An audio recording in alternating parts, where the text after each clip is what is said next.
Hello Ram Ram ji, कैसे हैं आप सब। आई होप आप सब अच्छे होंगे। वेलकम है आप सबका साधना रियल ब्लॉग चैनल में। ये मॉर्निंग का टाइम है। गुड मॉर्निंग आप सभी को।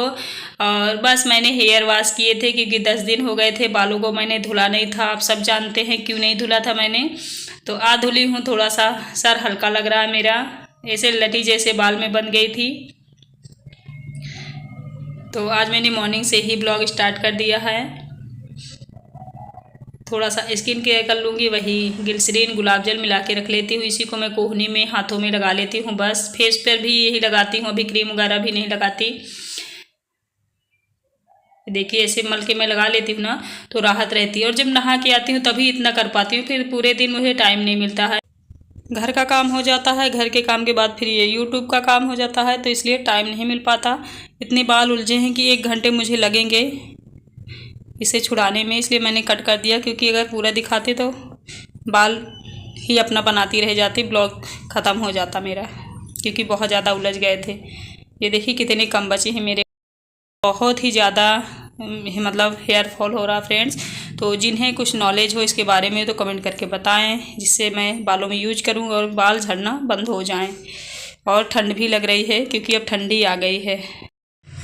तो आज 10 दिन बाद बाल धुल रही हूँ। आज फ्राइडे है। समझ लीजिए इतना ज़्यादा कम से कम 4-5 पैकेट, मैं पैकेट में ही शैम्पू यूज करती हूँ जो आता है ना क्लिनिक प्लस, इतने छोटे छोटे पैकेट में, वही वाला हमेशा यूज करती हूँ। 5-6 पैकेट मुझे लगे, तब इतने थोड़े से बाल मेरे साफ़ हुए। क्योंकि 10 दिन से लोग देखते थे ना जूड़ा बना लेती थी, क्योंकि जब बाल धुलना नहीं होता तो बाल अपने आप ही उलझ जाते हैं और अच्छे एकदम लटी सी हो जाती है, होती है ना ऐसा।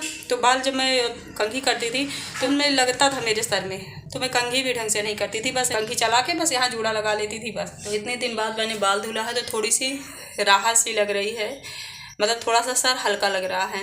लेकिन अभी 13वीं तक ऐसे ही रहना होता है, मेकअप वगैरह नहीं करना होता, ना सिंदूर अभी लगा सकते हैं। तो फाइनली शुद्ध हो गया है, मतलब जितना भी काम होता है कि अभी सब्जी नहीं बनाना, ये सब वाला टेंशन अब नहीं है। सब्जी बना सकते हैं, कढ़ी बना सकते हैं, पकौड़ी बना सकते हैं, कुछ भी बना खा सकते हैं। इससे हम लोग को तो प्रॉब्लम नहीं थी, हम सब समझते थे, लेकिन बच्चों को थी। बच्चे ना नहीं खा पाते थे, वही खिचड़ी, वही भरता, वही आलू खा खा के थक गए थे। चलिए फिर आज कुछ खास बना देती हूँ बच्चों के लिए, वो भी खा लेंगे। थोड़ा सा हम लोग का भी मन ठीक हो जाएगा। मैं भी कुछ तीखा तीखा बनाती हूँ और मिलती हूँ कुछ देर बाद आप लोगों को। चलिए फिर। तो बातचीत आपसे मैंने कर ली, अब आ गई हूँ पीछे तरफ। आंगन मैंने धुला था, देखिए कुछ सूख गया है, कुछ ऐसे ही भीगा है, क्योंकि ठंडी के मौसम में ना पानी भी बहुत ज़्यादा टाइम लेता है सूखने के लिए। वैसे गर्मी में तो 1 लोटा भी डालोगे वह भी सूख जाएगा, ऐसा कुछ होता है। और सारे कपड़े जो हल्का हल्का भीगे हैं उन्हें डाल दूँगी धूप में। आज से हमारे यहाँ ठंडी ज़्यादा पड़ने लगी है, मतलब इतना नहीं ठंडा आता था। आज मैं नहा के जब आई थी ना तो मैं काँप रही थी, ऐसे ठंडी लगी थी। लेकिन अभी मैं स्वेटर नहीं पहनूंगी, अभी धूप सेकूँगी। धूप सेकने के बाद फिर रसोई में चली जाऊँगी ना, धूप में ही रहूँगी ज़्यादातर, तो इसलिए स्वेटर नहीं पहनी हूँ। इवनिंग में पहनती हूँ जब मुझे लगता है कि मुझे अंदर रहना है। इवनिंग में धूप भी नहीं आती है, तो यहाँ थोड़ा सा धूप सेक रही हूँ और खड़ी हूँ। ऐसे ही काम तो वैसे है, लेकिन फिर भी मैं 2 मिनट के लिए खड़ी हो गई थी। आप कर लूँगी थोड़ा सा प्रणाम भगवान को। बाल भी मेरे सूखे नहीं, मैंने आगे कर लिया, पीछे पीठ में छू जाता था ना, ठंडी लग रही थी। तो सूर्यदेव को प्रणाम और भगवान जी को, तुलसी माँ को प्रणाम, दूर से कर लिया मैंने। चलिए अब पहुँचते हैं अपने उसी जगह जहाँ हर लेडी को जाना ही है। ये देखिए किचन हम लेडीज़ों का सबसे फेवरेट जगह है। यही हम अच्छी चीज़ें या जैसा भी बनाते हैं खिलाते हैं अपने घर वालों को, अपने फैमिली को, अपने बच्चों को। तो आज खाने में नाश्ते में बन रहा है पोहा, क्योंकि पोहा भी नहीं बनता था, बच्चों का मन था पोहा खाने का। हर्ष तो बोल रहा था मेरा कि मम्मी चाउमीन बना दो, बट चाउमीन मैगी मुझे नहीं पसंद बिल्कुल। अगर मैं चाउमीन मैगी बनाती तो बच्चे सिर्फ खाते, मैं ना खाती। तो मैंने कहा नहीं, पोहा बनाती हूँ, जैसे हम लोग भी खा लेंगे और पापा भी खा लेंगे, तुम भी खा लोगे, सब लोग खा लेंगे। और चाउमीन बनेगी सिर्फ बच्चे खाएंगे बस। तो भूख लगी थी तो यही बन रहा है, ये देखिए। चलो जल्दी जल्दी बना लेती हूँ, फिर मिलती हूँ। इधर खाना भी बन रहा है, आप लोगों से बातें भी कर लूँ, क्योंकि कुछ ऐसे कमेंट आते हैं जो अच्छे तो होते हैं बट थोड़ा सा ना समझ वाले होते हैं ना फ्रेंड्स। ये देखिए इधर मैं टमाटो डाल दूँगी, सब कुछ मैंने डाल दिया है। और इस कमेंट के बारे में भी बात करूँगी आपसे, क्योंकि कुछ कमेंट्स ऐसे होते हैं जो ना समझ वाले होते हैं।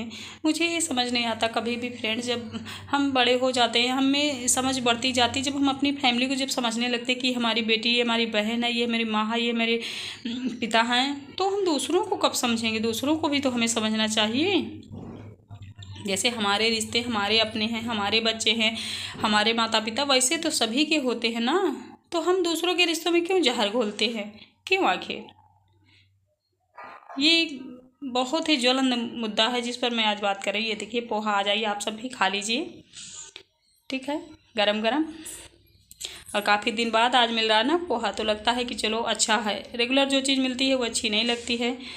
किसी ने मुझे कहा कि आप तो दाल रोटी ही दिखाते रहते हो, आपके कुछ है ही नहीं है।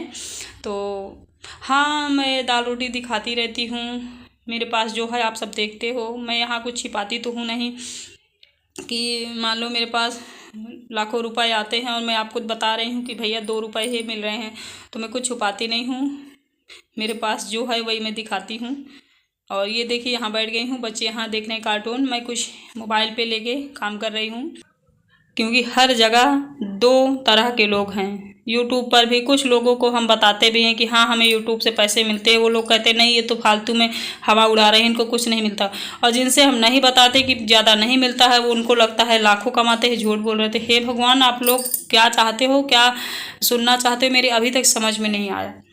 यूट्यूब पर जो है वो मेहनत कर रहा है, उसे कुछ मिलते हैं पैसे, सिर्फ कुछ, लाखों नहीं मिलते। हाँ, जो बहुत बड़े बड़े यूट्यूबर हैं उनको मिलते हैं भाई लाख 1.5 लाख मिलते हैं यहाँ, ठीक है। लेकिन आप सब ये मत कहो कि दाल रोटी दिखाती, सच में दाल रोटी चावल इतना ही है मेरे, मैं कोई करोड़पति नहीं हूँ। वही 2-4 हज़ार मेरे घर में आता है, उसी में से खर्चा चलता है, ठीक है। कोई बहुत बड़ी सर्विस में ना मेरे हस्बैंड हैं, ना बहुत बड़ी मेरी खेती है, ना बहुत बड़े मैं घराने से हूँ कि भैया पुराने जमींदार हैं, ऐसा कुछ नहीं है। मैं एक नॉर्मल फैमिली से हूँ। मायके में हाँ मेरे पापा गवर्नमेंट टीचर थे, बस, मतलब और कोई ख़ास मैं हवा में उड़ के नहीं आई हूँ, धरती पे ही रही हूँ, धरती वाले ही हूँ। तो जो मैं दिखाती हूँ ना उतना ही है मेरे पास, कोई करोड़पति नहीं हूँ। तो जो लोग कमेंट करते हैं ऐसा कि दाल रोटी दिखाती, उनके लिए मैं कह रही हूँ कि सच में ऐसा ही है मेरे पास। कभी मुझे लगेगा कि हाँ मेरे पास ज़्यादा, तो मैं आप सबको ज़्यादा भी दिखाऊँगी। उस दिन का थोड़ा सा वेट करिए आप लोग। आप ना समझोगे कि इसके घर में क्या प्रॉब्लम है। अभी हमारे घर में इतनी प्रॉब्लम चल रही है, हम खुद ही परेशान हैं। आप सब ऐसे ऐसे कमेंट कर देते हो कि मूड ख़राब हो जाता है। और यहाँ मैं अपने सारे बॉटल वगैरह धुल रही थी फ्रेंड, बातें करने लगी तो बताया नहीं। वो डिब्बे रखे थे ना, कल मुझे देर हो रही थी गांव के लिए, तो मैं गांव चली गई थी। इनको मैंने सोचा बाद में धुलूंगी, क्योंकि और लेट जाती ना तो वहाँ और दिक्कत हो जाती, बहुत पीछे हो जाती। वैसे बहुत पीछे पहुँची हूँ, तो आज मैंने डिब्बे धुल लिए हैं, क्योंकि उस दिन अगर धुलते तो लेट हो जाता। और बर्तन भी धुल लिया, वो मॉर्निंग का जो अभी मैंने नाश्ता बनाया था। और चलिए फिर आज मैं बना रही हूँ मूली के पराठे, क्योंकि मैंने आप सबसे पहले ही कहा था ना कुछ खास बना देती हूँ बच्चों के लिए। तो मूली का पराठा बनाने के लिए मैंने मूली पत्ता धुल के रख लिया है, थोड़ा सा नमक डाल दिया है, पानी डाल दिया है, दूध उधर मेरा बॉयल हो रहा है। तो आज बनेगा मूली का पराठा। आप सबको पसंद है कि नहीं बताना। मुझे तो मूली का, मेथी का, गोभी का, आलू का, बथुआ का, सरसों का, मतलब इन सब चीज़ों का पराठा बहुत ज़्यादा अच्छा लगता है। सबसे ज़्यादा पालक का पराठा अच्छा लगता है, माय फेवरेट। तो ये मैंने बॉयल कर लिया है, इसका पानी पूरा मैंने निकाल लिया है। अब इसे मैं अच्छे से तल लूँगी। प्याज और जीरा, लहसुन, अदरक का पेस्ट डाल के बहुत ही स्वादिष्ट बनता है। आप भी बनाइएगा, जो लोग ना बनाते हों। जो लोग बनाते हों तो वो इग्नोर कर दें। ये देखिए अदरक और लहसुन का पेस्ट मैंने डाल दिया। ऑयल ज़्यादा नहीं डालना, क्योंकि ये हरी सब्जी है, मतलब पत्ता है, तो इसमें बहुत ज़्यादा तेल डाल देंगे ना तो इसकी जो भी आयरन मिलता है वो हमें नहीं मिलेगा, ठीक है। तो कम ही तेल डालिए, हल्का भूनना है, बहुत नहीं। थोड़ी सी हल्दी डाल देंगे, थोड़ा सा मसाला, ये पैकेट वाला जो मैं हमेशा डालती हूँ। फिर डाल दूँगी इसको अच्छे से मिला लूँगी।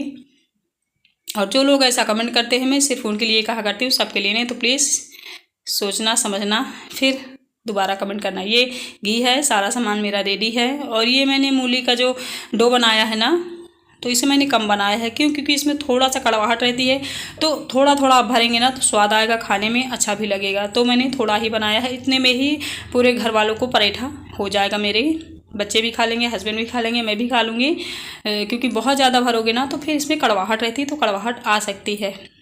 तो चलिए आप भी इंजॉय करिए, मैं भी खा लेती हूँ, ठीक है फ्रेंड्स, क्योंकि काफ़ी दिन बाद ना ये सब बन रहा है। वही रोटी रोटी खा रहे थे हम लोग। और जब भी हम किसी का वीडियो देखते हैं, किसी के लाइव देखते हैं, किसी की परेशानियां देखते हैं, किसी के घर जाते हैं, जैसा भी माहौल होता है, जैसी भी स्थिति होती है, हमें उस पर उसी समय उसी वक्त ढल जाना चाहिए। किसी के बारे में ऐसे कमेंट नहीं करना चाहिए। देखिए मेरा रेडी हो गया है, देख लीजिए, मूली के पत्तों के पराठे। ये है चटनी, इसी को हम लोग खाएंगे। तो हम सब खा चुके हैं। ये इवनिंग का टाइम है। ये शिवे ले आया है चौकोर, आप लोग देखते होंगे प्रचार में ना, गोला गोला दूध के साथ जो खाया जाता है, उसे ले आया है। बोल रहा मम्मी इसे जल्दी मिला के मुझे दे दीजिए। अभी सीधे इवनिंग में मिल रही हूँ। सारा काम मैंने ख़त्म कर लिया है। जो बर्तन थे, गंदगी यहाँ थी, सारी साफ़ हो गई है। और शिवे से मैं बात कर रही थी, शिवे रिकॉर्ड कर रहा था। और खुशी को भी बुला रही हूँ, आप लोग भी खाओ तो ले आओ। वो भी एक एक पैकेट ले आए हैं 10-10 रुपये का। इससे पूछ रही हूँ कैसा है खाने में, तो बोल रहा है मम्मी अच्छा है। हेल्दी होता है वैसे, पैकेट में बंद रहता है। जो पैकेट में बंद चीज़ें रहती ना वो ठीक रहती, ख़राब नहीं रहती। और पता नहीं डिब्बे में मैंने रख दिया है खुशी का पैसा, वो मिल नहीं रहा। वो उधर से चिल्ला रही मम्मी मेरा पैसा दे दो, मैं गुल्लक में डालूंगी। ये लोग कहीं से आते हैं, पैसा इनको मिलता है ना। और हाँ फ्रेंड्स, जिस भी टॉपिक पे मैं बात करती हूँ ना, वो एक पर्सनल ही लाइफ होती है, मान लो मेरी नहीं किसी और की। क्यों इन सब टॉपिक को मैं अपनी वीडियो में लाया करती हूँ? क्योंकि सबकी लाइफ में ना बहुत सारी उलझनें होती हैं। तो मैं चाहती हूँ मेरी वीडियो देखकर थोड़ा सा उनको हेल्प मिले, थोड़ा सा मोटिवेशन मिले। इसलिए मैं एक पर्सनल टॉपिक पर लेके आती हूँ, जैसे सबकी फैमिली में होता है वैसा। तो आई होप आप सबको अच्छा लगता होगा, आप बोर नहीं होते होंगे। अगर बोर होते हैं तो कमेंट करके मुझे बताना, ठीक है? चलो मिलती हूँ कुछ देर बाद आप लोगों से। तो बस अब दूध में रख दूँगी फ्रिज में, चाय बाद में बनाऊँगी। अभी पीछे तरफ जा रही हूँ। फ्रिज में इसलिए धरती हूँ, अगर चली जाऊँगी ना तो बच्चे यहाँ का दरवाज़ा खोल देते हैं, फिर बिल्ली दूध पी के चली जाती है। ये घी है, उस दिन मैंने पकाया था देसी, तो एकदम जम गया है क्योंकि मैं फ्रिज में रखती हूँ। और अलग से मैंने खिड़की नहीं लगवाई है। अलमारी में खिड़की लगवाना चाहती हूँ, लगवा लूँगी ना तो थोड़ी सी राहत रहेगी। उसमें सामान रख दिया करूँगी। जो अलमीरा आप लोग देखते हो बर्तन वगैरह रखती हूँ, वहाँ खिड़की लगवाने का सोच रही हूँ। देखो कब तक लगाती हूँ। और डिब्बे मैंने जो धुल के रखे थे मॉर्निंग में, उसे रख दूँगी क्योंकि अच्छे से गए हैं सूख। इसमें भर के रखूँगी। ये बर्तन धरने वाली झविया थी मेरी, और इसमें मैं बर्तन नहीं रखती अब, क्योंकि पानी नीचे गिरता रहता था। ये देखिए सारे डिब्बे सूख गए हैं, साफ़ हैं। इनको रखना है फिर से। ये डिब्बे ऐसे नहीं हैं जो रोज़ काम देते हैं, मैं रख लेती हूँ। जैसे मान लो कभी मैं मूंगफली है, चूड़ा है, नमकीन, कोई चीज़ मैंने एक्स्ट्रा मंगा लिया तो इसमें भर के रख देती हूँ। ऐसे मैं डिब्बे धुल के रखती हूँ। जो बहुत एक्स्ट्रा होते हैं उन्हें मैं कबाड़ वालों को दे देती हूँ। कुछ बड़े बड़े डिब्बे धुल के रखती हूँ, च्यवनप्राश के हो गए जैसे, और इसके बच्चे जो पीते हैं कॉम्प्लान वगैरह, उनके हो गए। तो चलिए फिर मिलती हूँ आप लोगों से कुछ देर बाद। तो चलो फ्रेंड्स, काफ़ी टाइम हो गया है और चाय वगैरह मैं बाद में बनाऊंगी, क्योंकि इस ब्लॉग में अगर चाय डालूंगी तो बहुत ही लंबा चौड़ा ब्लॉग हो जाएगा। फिर आप लोग हो जाओगे बोर कि साधना दी परेशान कर रही है। जो मेरी प्यारी प्यारी छोटी सिस्टर दी बोलती है, मैं उनके लिए कह रही हूँ, क्योंकि सच में बहुत सारी है, नाम नहीं लूँगी। किसी दिन मैं ऐसा वीडियो बनाऊँगी जिस दिन सिर्फ आप लोगों की कमेंट का रिप्लाई दूँगी। जितनी भी सिस्टर मेरी कमेंट करती हैं, इतने प्यारे प्यारे सजेशन देती हूँ, सब का कमेंट का रिप्लाई मैं ज़रूर करूँगी। किसी दिन भी इस टॉपिक को लेके आऊँगी। तो उन प्यारी सिस्टर को थैंक यू सो मच। तो आप लोग कहोगे ना दी इतना लंबा ब्लॉग हो गया, तो मैं ब्लॉग को अब करती हूँ एंड। आई होप आप सबको अच्छा लगा होगा और मेरे चैनल को सब्सक्राइब जरूर कर लेना। यहाँ से खा रहा है चौको तो वही यहाँ सामने खड़ा था तो मेरी तरफ देख के हंसने लगा, तो मैं उधर देखने लगी। तो सब्सक्राइब जरूर कर लेना। आप सब सब्सक्राइब नहीं करते हो। ये सब्सक्राइब शब्द मैं कभी कभी सब ऐसे बोल देती हूँ, तो मैं बहुत ध्यान से बोला करती हूँ सब्सक्राइब। तो प्लीज़ सब्सक्राइब कर लेना। मिलूंगी आप लोगों से कोई अच्छी सी नई वीडियो के साथ, क्योंकि टीवी लगी है, शोर शराबा बहुत है। चलिए फिर bye bye and thank you so much everyone. Thank you, bye.